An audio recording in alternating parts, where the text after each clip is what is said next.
Hello friends, welcome back. एक बार फिर से आप सभी का स्वागत है आपके अपने चैनल एपी टीचिंग क्लासेस पर। तो आज हम यहाँ पर डिस्कस करेंगे previous year paper 2017 UP TET. ठीक है, और 2018 का हम यहाँ पर डिस्कस कर चुके हैं, तो उसी की सीक्वेंस में हम 2017 का आज डिस्कस करेंगे। तो उम्मीद करती हूँ आपने 2018 का वॉच किया होगा। उसमें अगर आप टीचिंग की प्रिपरेशन कर रहे हैं, भविष्य में आप शिक्षक बनने जा रहे हैं, तो आपके लिए बेहद शुभकामनाएं। और सीरियसली आप अपने तैयारी कर रहे हैं तो 2017 में जो आज हम डिस्कस करने वाले हैं 2017 के पेपर में, तो वो साइकोलॉजी के सीडीपी के पार्ट को हम डिस्कस करेंगे। ठीक है, तो नंबर ऑफ क्वेश्चन रहेगा 30 क्वेश्चन को हम यहाँ डिस्कस करेंगे। तो अपना स्कोर यानी कि पेन पेपर जरूर लेकर बैठना और अपना स्कोर जरूर शेयर करना। ठीक है, तो चलिए इसी के साथ में स्टार्ट करते हैं फर्स्ट क्वेश्चन के साथ में। देखिए, फर्स्ट क्वेश्चन है आपके सामने, पूछ रहा है कि बुद्धि के तरल क्रिस्टलीय प्रतिमान के प्रतिपादक कौन है। तो इसका आंसर क्या होगा, कैटल, थॉर्नडाइक, वर्नन या फिर स्किनर। तो आंसर होगा बुद्धि का जो सिद्धांत दिया था वो भी मतलब बुद्धि का जो सिद्धांत दिया कैटल ने दिया, और इन्होंने दो प्रकार की बुद्धि बताई। कितने प्रकार की? दो प्रकार की बुद्धि बताई। एक इन्होंने बताई तरल प्रकार की बुद्धि, दूसरी बताई ठोस प्रकार की बुद्धि। तो यहाँ से सीधे तौर पर क्वेश्चन पूछ लिया गया है कि तरल क्रिस्टलीय प्रतिमान के प्रतिपादक कौन है, तो आपका आंसर हो जाएगा कैटल। ठीक है, क्वेश्चन नंबर 2 है कि शिक्षण हेतु मानसिक उद्वेलन प्रतिमान का प्रयोग निम्न में से किसके सुधार हेतु किया जाता है। तो जब हम बच्चों को पढ़ाते हैं, बच्चों को अधिगम कराते हैं, शिक्षण कराते हैं, तो उस टाइम पर अगर हम मानसिक उद्वेलन प्रतिमान, कहने का मतलब यहाँ पर एक ब्रेन स्ट्रोमिंग एक एक्टिविटी होती है, तो उसका प्रयोग हमें क्यों करना होता है, किसके लिए करना होता है, हम क्या चाहते हैं कि बच्चों में समझ विकसित हो जाए, या फिर बच्चे अनुप्रयोग करना सीख जाए, या फिर बच्चों में सृजनात्मकता का विकास हो जाए, या फिर समस्या समाधान वो सीख जाए। तो अगर हम चाहते हैं बच्चों में सृजनात्मकता का विकास करना, उनमें एक बच्चों को क्रिएटिव बनाना, अलग अलग मतलब नए नए विचार सोचना, बच्चों में इस तरह की सोच विकसित करना ताकि बच्चे घिसे पिटे विचारों पर नहीं बल्कि नए विचारों पर काम करें, तो हमें उनको एक एक्टिविटी करानी चाहिए जिसका नाम है मानसिक उद्वेलन, जिसे हम इंग्लिश में कहेंगे ब्रेन स्ट्रोमिंग।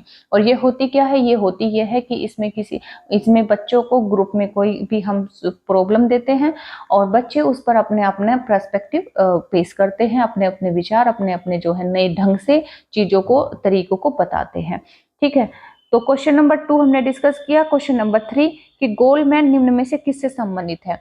देखिए, गोलमैन एक साइकोलॉजिस्ट आपसे सीधे तौर पर पूछ लिए गए हैं कि किससे संबंधित है, सामाजिक बुद्धि से, संवेगात्मक बुद्धि से, आध्यात्मिक बुद्धि से, सामान्य बुद्धि से। ठीक है, तो गोलमैन किससे संबंधित है, हमारे यहाँ पर संवेगात्मक बुद्धि से। इन्होंने संवेगात्मक बुद्धि का कॉन्सेप्ट दिया था। इन्होंने बताया था कि जो बुद्धि होती है, टोटल बुद्धि की अगर हम बात करें, जिसे जो जीवन में कह सकते हैं कि जीवन के लिए जरूरी है, यानी कि जीवन की जो सफलता डिपेंड करती है, वो हमारी जितनी भी बुद्धि होती है, टोटल बुद्धि जो सर्कल हमने बनाया है, टोटल बुद्धि एक मानव मस्तिष्क में जो होती है, उसका 20% तो हम कह सकते हैं कि क्या होता है कि मतलब नॉर्मल आईक्यू होता है, बुद्धि लब्धि, जिसे हम कहेंगे बुद्धि लब्धि।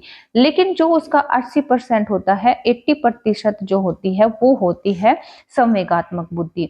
तो सांवेगिक बुद्धि क्या होती है, सांवेगिक बुद्धि ये होती है कि जब भी बच्चा पढ़ रहा होता है, कुछ काम कर रहा होता है, तो उस समय क्या होता है कि वो टोटली बुद्धि से अपना 100% रिजल्ट नहीं दे पाता, अपनी कंप्लीट बुद्धि को कभी यूज नहीं कर पाता। क्यों? क्योंकि जो उसकी 80% सामयिक बुद्धि है, जिसे हम कह सकते हैं कि जो इमोशंस होते हैं, वो कहीं ना कहीं उसकी बुद्धि को, उसके परफॉर्मेंस को इफेक्ट करते हैं।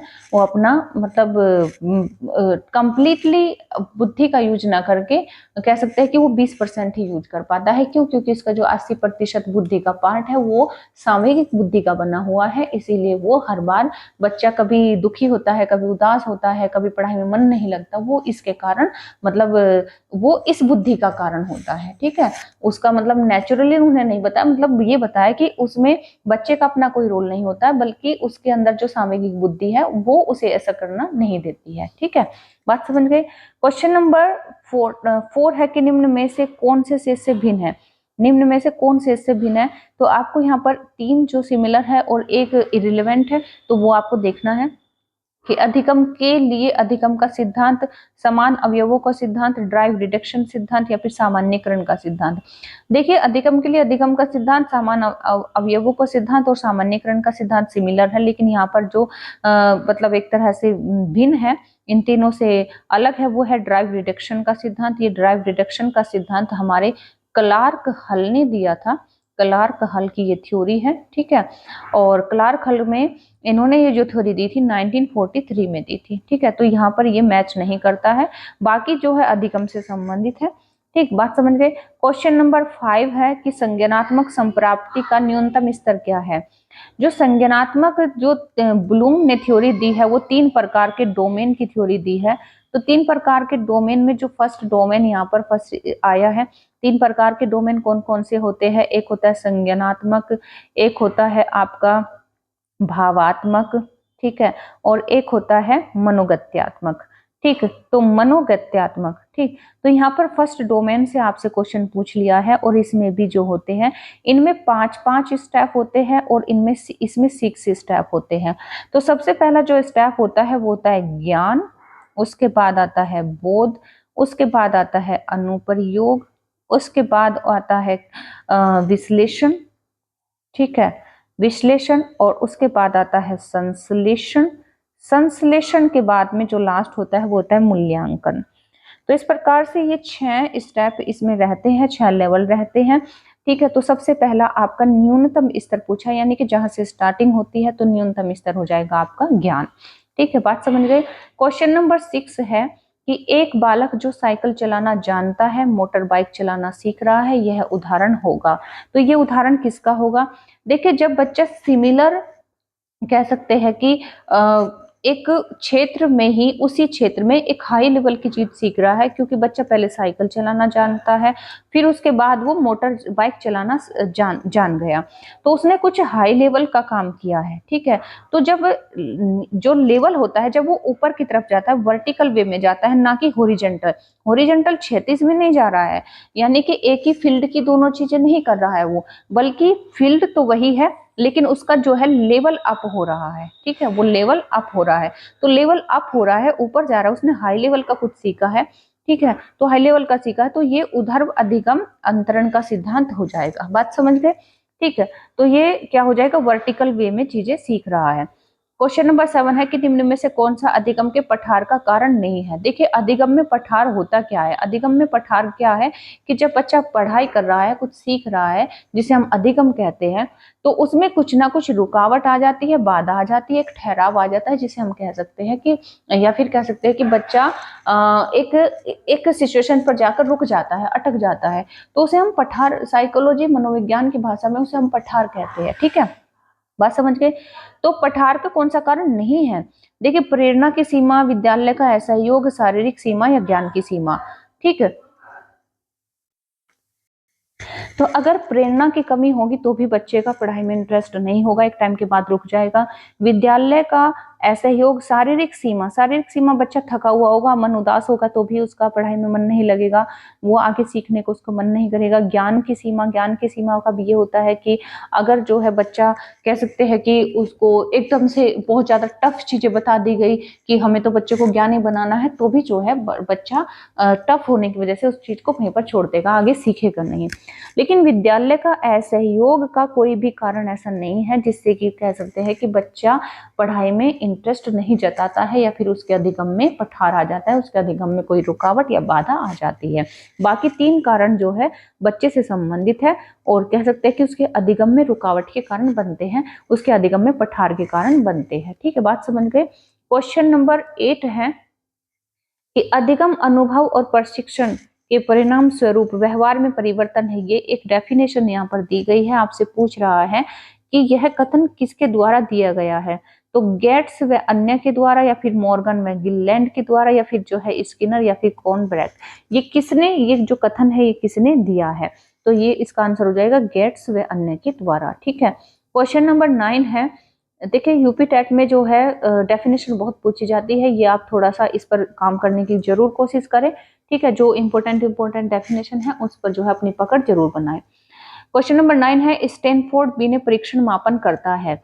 तो स्टैनफोर्ड बिने परीक्षण व्यक्तित्व का मापन करता है, बुद्धि का, या फिर पढ़ने की दक्षता का, या फिर इनमें से कोई नहीं। तो स्टैनफोर्ड बिने परीक्षण है किसका? बुद्धि का। ठीक है, किसका? बुद्धि का।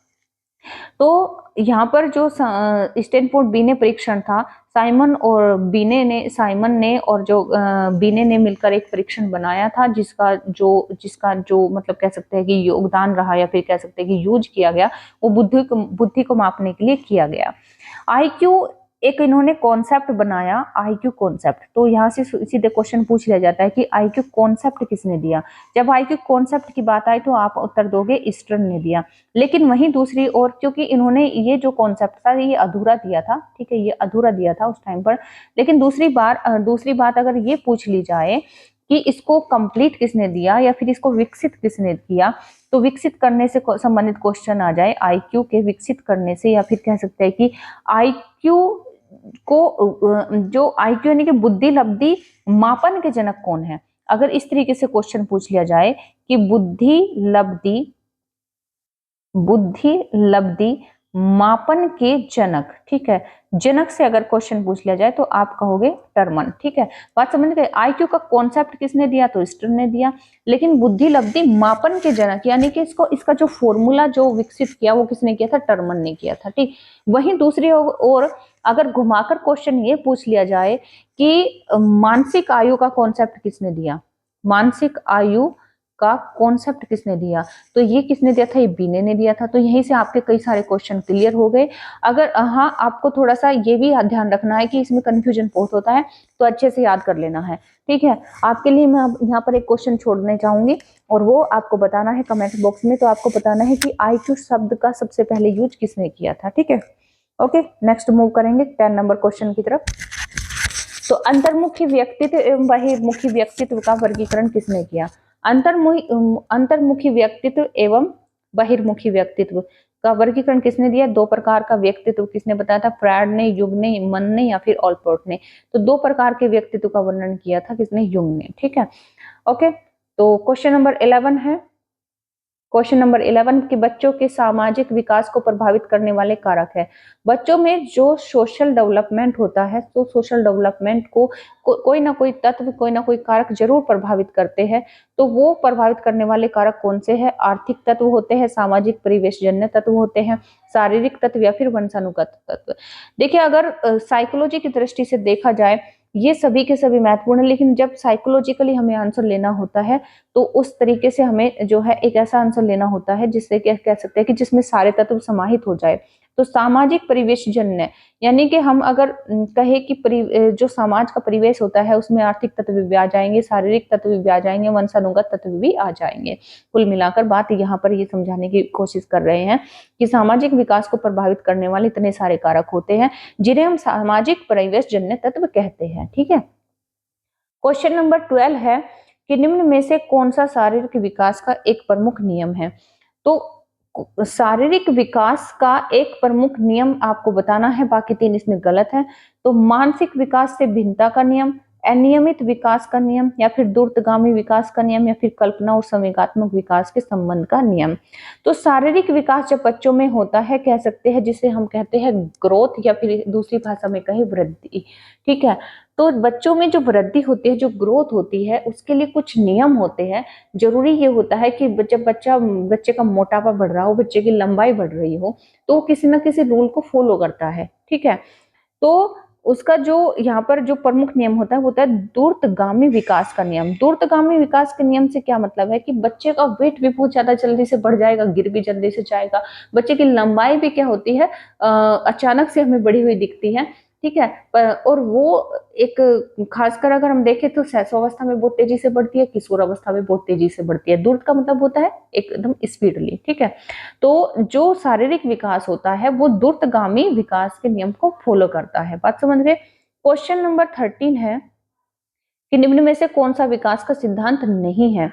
देखिए, ग्रोथ एंड उसे डेवलपमेंट से काफी क्वेश्चन आते हैं, तो आप इस टॉपिक पर अपनी पकड़ बनाएं। इससे संबंधित काफी बार मतलब यूपी टेट में, सी टेट में काफी क्वेश्चन पूछे जाते हैं। ये टॉपिक वाकई इंपॉर्टेंट है। तो यहाँ पर अभी हमने ग्रोथ से संबंधित जो है क्वेश्चन को डिस्कस किया। अब यहाँ पर पूछ रहा है आपसे डेवलपमेंट से संबंधित क्वेश्चन। तो निम्नलिखित में से कौन सा विकास का सिद्धांत नहीं है? तो विकास के सिद्धांत अगर आपने पढ़े हैं तो देखिए, अनुकूलित प्रत्यावर्तन का सिद्धांत, निरंतर विकास का सिद्धांत, परस्पर संबंध का सिद्धांत, समान प्रतिमान का सिद्धांत। तो समान प्रतिमान का भी सिद्धांत होता है, परस्पर संबंध का सिद्धांत भी होता है, निरंतर विकास का सिद्धांत भी विकास का सिद्धांत होता है, लेकिन अनुकूलित प्रत्यावर्तन का सिद्धांत विकास का सिद्धांत नहीं होता है। तो यही हमारा आंसर हो जाएगा। ठीक है, जो विकास होता है, जो बच्चों में डेवलपमेंट होता है, वो निरंतर होता रहता है। यानी कि कह सकते हैं कि जब बच्चा गर्भ कॉन्सेप्शन होता है, एक लेडी कंसीव करती है, तो उस गर्भ में ही आ जाने से और मृत्यु तक उसका विकास होता ही रहता है। वो कुछ ना कुछ सीखता ही रहता है, स्किल्स हो चाहे कुछ भी हो। ठीक है, परस्पर संबंध होता है। हाँ, नैतिक विकास होता है, सामूहिक विकास होता है, बौद्धिक विकास होता है, सामाजिक विकास होता है। इन सब का आपस में क्या होता है? अंतर संबंध होता है। समान प्रतिमान का भी सिद्धांत होता है। कहने का मतलब यही होता है कि जो बच्चे होते हैं, दुनिया में जितने भी बच्चे होते हैं, वो लगभग सभी एक ही तरीके से पले बड़े होते हैं, लेकिन उनकी उनकी उनकी इंटरेस्ट, उनकी इच्छाएं अलग अलग होती है। भाई, अगर कोई बच्चा पैदा हो गया तो वो सामान्य तौर पर आपने ये देखा होगा कि जो भी बच्चा पैदा होता है वही क्या करता है, पैर मतलब घुटनों के बल चलता है, फिर किसी चीज का सहारा लेकर खड़ा होना चलता है। ठीक है, फिर वो अपने जो है पैरों पर चलना स्टार्ट कर देता है। तो इस तरीके से बच्चों में जो विकास होता है, चीजें बच्चा जो कोई भी बच्चा बढ़ता है या फिर कुछ भी सीखता है, तो वो सभी बच्चे एक ही तरीके से चीजों को सीखते हैं। बात समझ गए? तो इसे समान वर्तमान का सिद्धांत कहते हैं। तो ये सभी लागू होते हैं, बाकी अनुकूलित प्रत्यावर्तन का सिद्धांत इसमें लागू नहीं होता है। क्वेश्चन नंबर 14 है कि विकास के परिणाम स्वरूप नवीन विशेषताएं और नवीन योग्यताएं प्रकट होती है। तो ये कथन पूछ रहा है आपसे कि ये किसने दिया है? तो ये इसका आंसर हो जाएगा, इसका आंसर क्या हो जाएगा? यह कथन किसने दिया है? तो ये जो कथन दिया है वो दिया है हरलोक ने। ठीक है, क्वेश्चन नंबर 15 है कि मूल प्रवृत्तियों को 14 प्रकार का किसने बताया है? जो बच्चों में मूल प्रवृत्तियां होती हैं, जिन्हें कह सकते हैं कि भाई भूख, प्यास, नींद, या फिर मतलब किसी को पसंद करना, तो इस तरीके से किसी से नफरत करना, गुस्सा करना। ठीक है, तो कुछ मूल प्रवृत्तियां होती है, वो 14 प्रकार की बताई। तो वो किसने बताई है? ड्रेवर ने बताई, थॉर्नडाइक ने, मैकडूगल ने, या फिर वुडवर्थ ने। ये बहुत ही फेमस क्वेश्चन है, तो इसका आंसर हो जाएगा मैकडूगल। ठीक, क्वेश्चन नंबर 16 है कि किसी दूसरी वस्तु की अपेक्षा एक वस्तु पर चेतना का केंद्रीकरण अवधान है। यह कथन किसका है? देखिए, कथन यूपीटेट में बहुत पूछे जाते हैं, तो आप इन पर अपना जो है फोकस जरूर बनाएं। तो किसी दूसरी वस्तु की अपेक्षा अगर एक वस्तु पर चेतना का, आपका दिमाग अगर दूसरी वस्तु के को छोड़कर एक वस्तु पर लग जाता है, केंद्रित हो जाता है, तो वस्तु पर चेतना का केंद्रीकरण अवधान है। ये जो कथन है किसका है? डम्पिल का है, रोज का है, मन का है, या फिर मैकडूगल का है? ठीक है, तो ये इसका आंसर हो जाएगा कौन सा? डम्बिल। ठीक है, क्वेश्चन ऑप्शन नंबर 1 हो जाएगा, डम्बिल का है। क्वेश्चन नंबर 17, अब ये आपको क्लियर कभी मतलब मुश्किल से होता है कि ये कौन से मतलब चैप्टर से आया हुआ है, या फिर ये थ्योरी कौन सी कहाँ पर मिलेगी, क्योंकि ये कहीं ना कहीं मतलब इसकी थोड़ी लैंग्वेज को घुमा दिया जाता है, तो कोटेशन बहुत ही कम देखने को मिलती है कि एग्जैक्ट आपको कहीं पर मिल जाए। क्वेश्चन नंबर 17 है कि निम्न में से कौन सा सीखने के मुख्य नियमों में शामिल नहीं है? तो जो सीखने के यानी कि लर्निंग के नियम होते हैं, उसमें पूछ रहा है कि कौन सा शामिल नहीं है। तो सीखने के जो 3 नियम यहाँ पर, अगर हम थॉर्नडाइक सीधे उस पे आते हैं कि थॉर्नडाइक ने सीखने के 3 प्राथमिक नियम दिए हैं। ठीक है, और 5 से 6, कहीं पर इसकी संख्या 5 है तो कहीं पर 6 है, तो 5 से 6 दिए हैं सेकेंडरी नियम। ठीक, तो सीखने के मुख्य नियमों की अगर बात करें जो थॉर्नडाइक ने दी है, उनकी संख्या है 3। तो सबसे पहला है तत्परता का नियम, तत्परता का नियम। ठीक है, तत्परता का नियम। दूसरा है प्रभाव का नियम, और तीसरा है कौन सा? संतोष का नियम। अभ्यास का, प्रभाव का, तत्परता का और अभ्यास का नियम ही हम इसे कहेंगे, अभ्यास का नियम। ठीक है, और तीसरा है संतोष का नियम। ठीक, संतोष का नियम, सॉरी, प्रभाव का मैंने यहाँ पर गलत लिख दिया, ये यहाँ पर संतोष या प्रभाव का नियम इस तरीके से आएगा। तो पहला तत्परता का नियम, दूसरा अभ्यास का नियम, और तीसरा संतोष या प्रभाव का नियम। तो इसमें शामिल नहीं है तो ये पहला, ये बिल्कुल सही हो जाएगा, ये भी हो जाएगा, ये भी हो जाएगा। लेकिन यहाँ पर जो ऑप्शन नंबर 3 है, जो है बहु अनुक्रिया का नियम, ये सेकेंडरी रूल में आता है। जो 5 से 6 जो सेकेंडरी रूल है ये उनमें आता है। लेकिन अगर फर्स्ट यानी कि प्राइमरी रूल की बात करें सीखने की, जो थॉर्नडाइक ने दिए हैं, वो 3 नियम होते हैं, तत्परता का नियम, अभ्यास का नियम और प्रभाव का नियम। लेकिन ये नियम जो है ये है सेकेंडरी रूल में, ठीक है, जो इसमें आएगा। क्वेश्चन नंबर 18 है कि 12 से 16 वर्ष के बच्चों के लिए हिंदी में डॉक्टर एस जलोटा ने कौन सा परीक्षण प्रतिपादित किया है।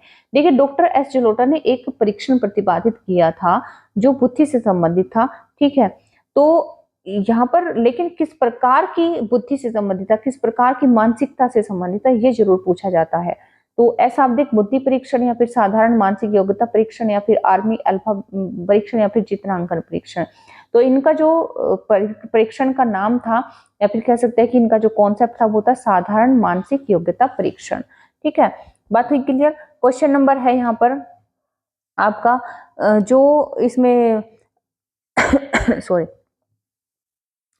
क्योंकि जो साधारण मानसिक योग्यता परीक्षण होता है वो सोचने में ये जो जलोटा है बताते हैं कि जो जब सोचने में कुछ ऐसी क्षमताएं शामिल होती है जिनका मतलब आकलन साधारण मानसिक योग्यता के द्वारा ही किया जा सकता है, ठीक है। बात समझ गए। क्वेश्चन नंबर है 19 है कि बुद्धि के द्विकारक सिद्धांत का प्रतिपादन किसने किया था। देखिए, बुद्धि के बहुत से सिद्धांत दिए गए जिसमें एक कारक भी है, बहुकारक भी है, ठीक है। बहुकारक सिद्धांत गार्डनर का है। तो यहाँ पर पूछ रहा है द्विकारक, लेकिन यहाँ पर पूछा क्या, द्विकारक। तो थॉर्नडाइक, वर्नन, स्पीयरमैन या फिर स्टर्न, तो इसका आंसर हो जाएगा स्पीयरमैन। सीधे तौर पर ये क्वेश्चन कई बार पूछा जा चुका है, रिपीट होते रहते हैं क्वेश्चन, इसीलिए एक्सरसाइज बहुत किया करो। निम्न में से कौन सा युग्म सही नहीं है। सीखने का उद्दीपक अनुक्रिया सिद्धांत किसने दिया, थॉर्नडाइक ने। सीखने का क्रिया प्रसूत अनुबंधन सिद्धांत किसने दिया, स्किनर ने। सीखने का क्लासिकल सिद्धांत किसने दिया, पावलोव ने। सीखने का समग्र सिद्धांत किसने दिया, हल ने। ये गलत है, क्योंकि सीखने का समग्र सिद्धांत जो दिया वो किसने दिया, वो दिया था किसने सॉरी, वो दिया था इवान पावलोव ने, ठीक है, इवान पावलोव,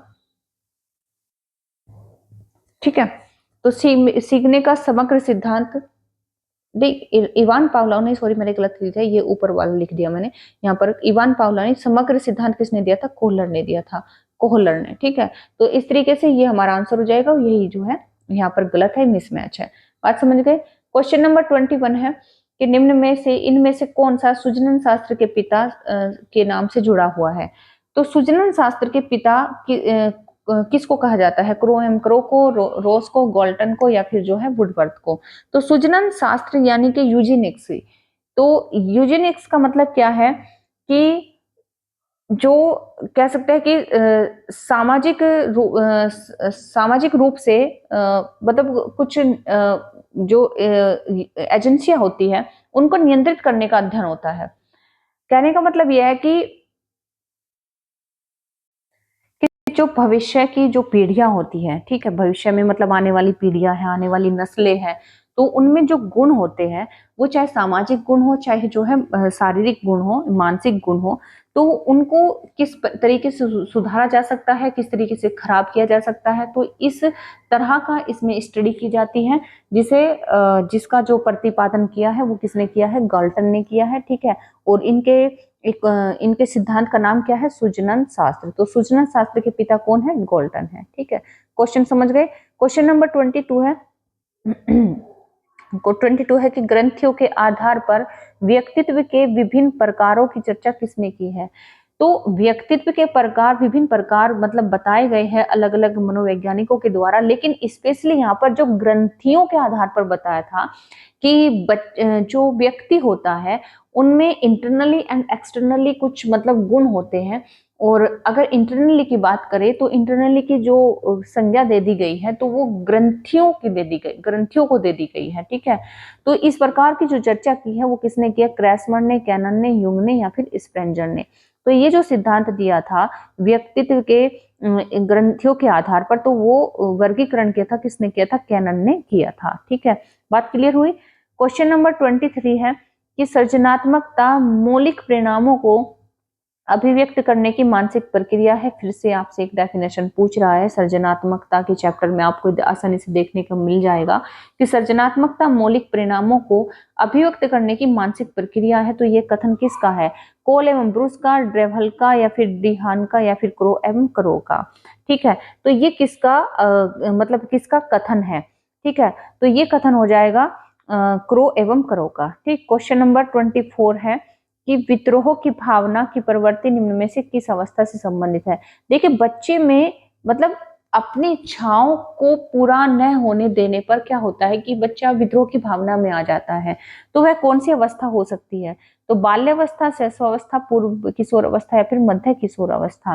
तो जब आप किशोर अवस्था को बहुत अच्छे से डेप्थ से पढ़ोगे तो आप ये देखोगे कि जो मध्य किशोर अवस्था होती है, बच्चा कह सकते हैं कि जब 18 से ऊपर होता है और 21 तक नहीं पहुंचा होता है तब तक, तो 18 से कह सकते हैं कि 19 के पीरियड में, या फिर कह सकते हैं कि 20 की स्टार्टिंग में होता क्या है कि उसके अंदर एक भावना आ जाती है जिसे कह सकते हैं कि विद्रोह की भावना। यानी कि बच्चा अपने अधिकार बताने लगता है, अपनी इच्छाएं पूरी ना होने पर विद्रोह करने लगता है। तो विद्रोह की भावना की जो प्रवृत्ति आती है वो मध्य किशोर अवस्था में आ जाती है। क्वेश्चन नंबर 25 है कि सीखने की वह अवधि जब सीखने की प्रक्रिया में कोई उन्नति नहीं होती तो क्या कहलाती है? सीखना यानी कि लर्निंग करना है, किसी चीज को सीखना। जब कुछ मतलब उसमें रुकावट आ जाएगी, आप कुछ नहीं सीख पा रहे हैं, आगे नहीं बढ़ पा रहे हैं, तो उसमें कोई उन्नति नहीं हो पा रही है, तो उसे क्या कहेंगे? सीखने का वक्र, सीखने का पठार, या स्मृति, या फिर अवधान। तो आप कहोगे उसे सीखने का पठार। क्योंकि साइकोलॉजी की भाषा में अगर एक मतलब किसी बच्चे को सीखने में आगे प्रॉब्लम हो रही है, वो आगे नहीं बढ़ पा रहा है, तो हम उसे ये नहीं कहेंगे कि मतलब ये अटक गया है, ये मतलब आगे नहीं बढ़ पा रहा, नहीं। उसे साइकोलॉजी की भाषा में ये कहेंगे कि उसके अधिगम में पठार आ गया है, उसके अधिगम में यानी कि सीखने में पठार आ गया है। ठीक है, उसे एक पठार की संज्ञा देंगे। क्वेश्चन नंबर 26 है कि बुद्धि लब्धि निकालने का सूत्र क्या है? तो आयु निकालने का जो सूत्र होता है, मानसिक आयु से हम वास्तविक आयु को गुना करते हैं, या फिर वास्तविक आयु को डिवाइड करते हैं, भाग देते हैं किससे? मानसिक आयु से, या फिर मानसिक आयु अपॉन वास्तविक आयु इंटू 100 करते हैं, या फिर वास्तविक आयु मानसिक आयु। ठीक है, तो इसका आंसर हो जाएगा कि हम ऊपर रखते हैं मानसिक आयु, फिर वास्तविक आयु और इंटू 100 कर देते हैं। ठीक है, समझ गए? वास्तविक आयु को दूसरी भाषा में हम शारीरिक आयु भी बोलते हैं, एक्चुअल में जो उसकी एज होती है। बात समझ गए? ठीक, तो क्वेश्चन नंबर है 27 कि सीखने में प्रयास व भूल के सिद्धांत का प्रतिपादन किसने किया था? तो लर्निंग की थ्योरी में आप देखोगे कि कई प्रकार के जो है सिद्धांत दिए गए हैं। तो यहाँ पर जो सिद्धांत का नाम देकर पूछ रहा है, प्रयास एवं भूल का सिद्धांत, तो ये किसके प्रतिपादक कौन थे? कोलर, थोंडाइक, पावलोव, या फिर गेस्टाल्ट। तो प्रयास और भूल की थ्योरी किसकी थी? तो किसकी थी? जो है थोंडाइक की थी। ठीक है, तो इसका आंसर हो जाएगा थोंडाइक। क्वेश्चन नंबर 28 है कि सामान्य संयुक्त कोशिका में गुणसूत्रों के जोड़े होते हैं। बेहद सरल क्वेश्चन है, काफी आसान क्वेश्चन है। तो ऐसे क्वेश्चन डायरेक्ट पूछ लिए जाते हैं कि सामान्य संयुक्त कोशिकाओं में गुणसूत्रों के जोड़े कितने होते हैं? तो 24 होते हैं। ठीक है, कितने होते हैं? 24 होते हैं। 29 क्वेश्चन है कि क्रिया प्रसूत अनुबंधन सिद्धांत का प्रतिपादन किसने किया? तो ये एक सिद्धांत का नाम है जो आपने अगर पढ़ी होगी थ्योरी, अधिगम की थ्योरी में ही क्रिया प्रसूत अनुबंधन सिद्धांत दिया है। किसने दिया? थोंडाइक ने, हल ने, हेगार्ट ने, फिर स्किनर ने। तो ये आंसर हो जाएगा इसका स्किनर। ठीक है, क्लियर हुआ क्वेश्चन? यहाँ पर 30 एंड लास्ट क्वेश्चन है कि कोहलर निम्न में से किससे संबंधित है? अभिप्रेरणा के सिद्धांत से, विकास के सिद्धांत से, व्यक्तित्व के सिद्धांत से, या फिर अधिगम के सिद्धांत से। ठीक है, तो कोहलर ने जो थ्योरी दी है वो कौन से किससे संबंधित दी है? तो इन्होंने दी है अधिगम के सिद्धांत से।